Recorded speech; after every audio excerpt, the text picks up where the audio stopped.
Welcome back to another episode of 2D10. I've been gone for a while, but today I triumphantly return to prove I am indeed a hypocrite by reviewing another V5 book. Released to the general public on January 26th, 2022, Forbidden Religions takes a look at a wide variety of vampiric cults in the world of darkness. To join my heretical cult, roll 2D10.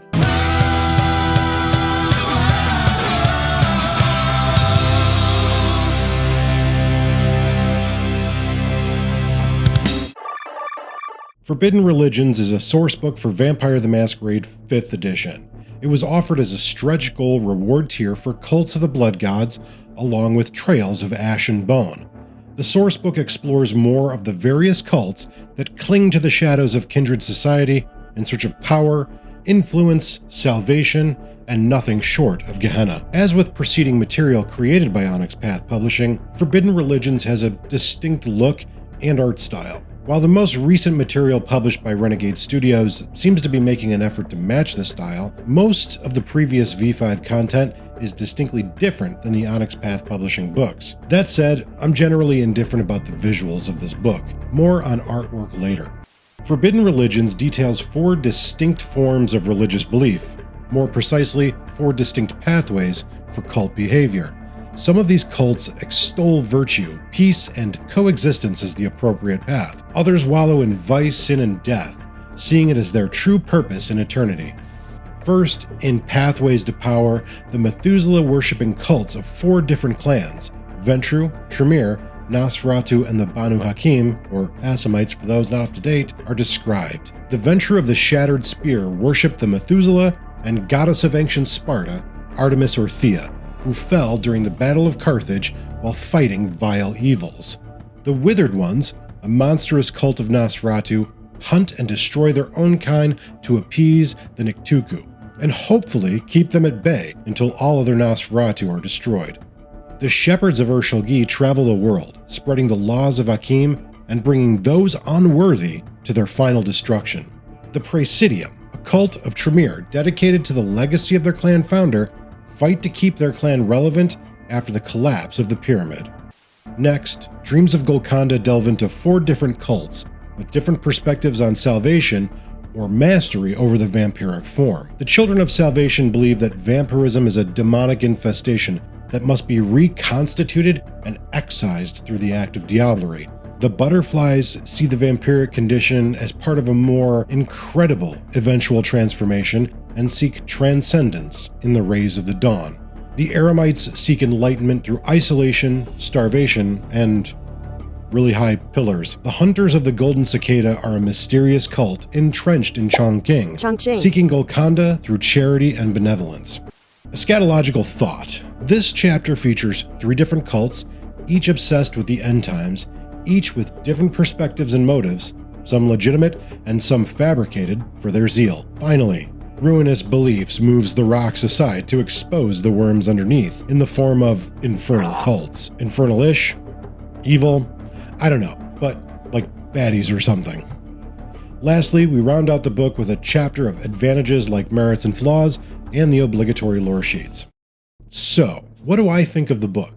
Well, I like some of it and some of it I don't. I'll say most of the cults are thought-provoking and inspiring enough to keep me reading. As I digested the book, I constantly thought of ways to include these cults in my own game. I think for the most part the book is well-written World of Darkness material, certainly better than the Sabbat Black Handbook. I like the inclusion of story hooks, the occasionally added character, and the unique powers some of the cults have established. A few of my biggest complaints have to do with the Banu Hakim and the Shepherds of Urshulgi. Of course, I don't want to spoil anything for folks reading. Still, the whole concept of Urshulgi waking up, waving his magic fingers around and kneecapping the Tremere curse to oblivion, and then, I don't know, going on walkabout to get some great power seems dumb to me. Plus, when you factor in that his departure preceded the fall of Alamet, thanks Sabbat book, it leaves me scratching my head. So, We want to kill all the Banu Hakim that don't worship Hakim, plus every other vampire that won't convert to Path of Blood. But you opt to assign 12 Ancilla to go around and recruit people to your culty thing, but also to kill basically everyone that doesn't convert. And you're off doing what exactly? Oh, you're not using phones or the internet or anything else of value. Basically, you're relegated to recruiting thin blood vampires because they're too stupid and weak to see through your crap so that they may eventually reach the coveted 13th generation. Also, while we're on the topic, what the shit is an Ancilla of considerable age? Do you mean like an elder? Because like an Ancilla stops being an Ancilla around like 200 to 250 years old, depending on the version of the game you're playing. So are they just like, I don't know, crappy elders? I don't want to get too far into the weeds here, but the whole cult as presented is kind of just trash in my opinion, and doesn't do the clan any justice. It doesn't seem well thought out, and it doesn't seem to consider much of the clan's history. The Shepherds of Urshulgi are not the only cult that I find a bit suspect in this book. They're only an example of my taste. Your experiences may vary. Another gripe I have with the book, and I've had it with other Kickstarter stretch goals in the past, is that it seems a bit, I don't know, tacked on. Don't get me wrong.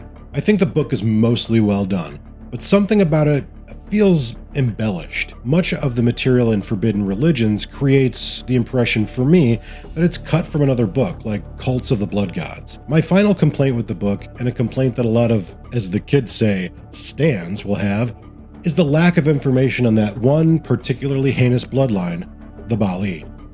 Researching the publishing and editorial challenges that accompany this book, and V5 in general since 2019, it's not much of a surprise that the Bali are absent from this book, including a straight-up satanic cult that formulated their beliefs from a bad acid trip seems a bit like a poke in the eye. But hey, there's always the Storytellers Vault if you want to use the Bali in V5, right? Forbidden Religions is also very reminiscent of old-school source books from revised, second ed, and first editions. You know, the softcover floppy books for $20. From that perspective, it fits right in with that older material. The PDF for Forbidden Religion sells for $14.99, a significantly greater value than the source book mentioned above, retailing for $31.50. Lastly, let's discuss Forbidden Religion's artwork. Michael Gaydos continues to deliver riveting artwork from cover to cover.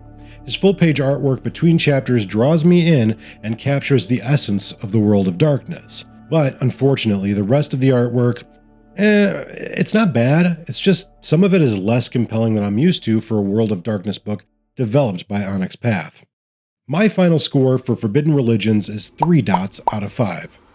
By any stretch of the imagination, it's not a bad book, but it's also kind of just average. It's got some great story ideas and vampiric-specific religions to inject into your game, but it also has some cults that play loose and fast with the established lore, and might leave you scratching your head, wondering why you'd ever include them in your game. If you're an avid collector of V5 content, or a Vampire the Masquerade obsessive like myself, you won't feel bad adding this book to your collection, especially if you place it next to your Sabbat the Black Hand book.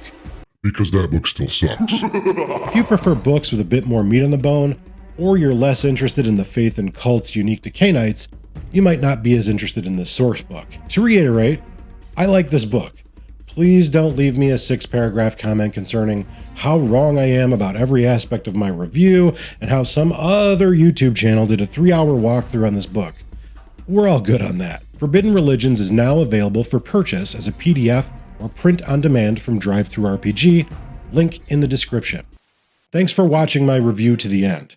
Before I wrap up, I want to let you, my viewers, know about some of the things I have going on with the channel and adjacent platforms. I released my first offering for Storytellers Vault called the Book of Places.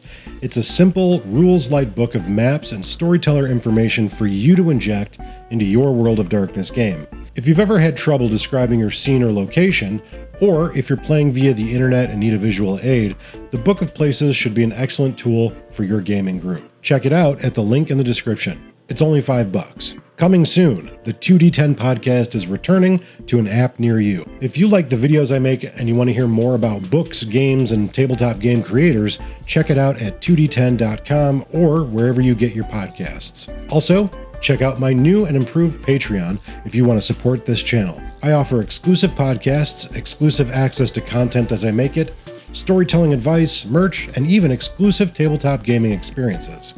The more I grow, the better videos and more of them I can make. Thanks for watching, and I'll see you next week.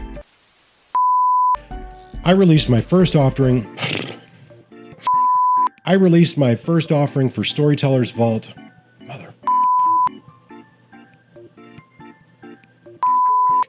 Released to the general public on January 22nd. Shit. Look and art style. While the most seeing it as their true purpose in eternity. God damn, it's been too long since I've done this.